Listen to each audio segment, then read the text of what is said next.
A equipe do programa foi recepcionado com um grande show belíssimo da cantora Pamela, com seus melhores sucessos da música gospel na cidade de Alcântara.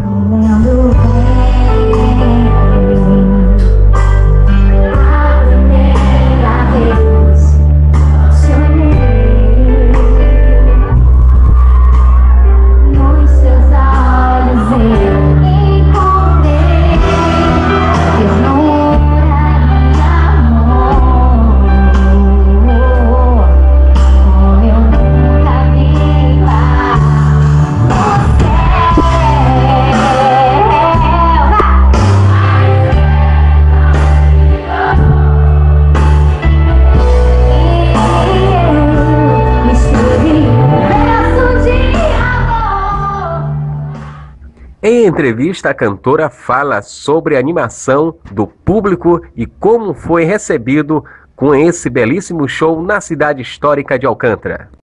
Verdade, a galera muito animada, muito bom estar aqui nesse evento tão abençoado, a galera muito carinhosa. E prazer estar aqui novamente com vocês. Valeu, obrigado pela entrevista. Uma recada pra galera aí de casa aí. Gente, quem quiser conhecer mais as novidades que tá rolando do CD novo, gravação do DVD, é só acessar www.pamela.com.br, beleza? Deus abençoe vocês. Obrigado.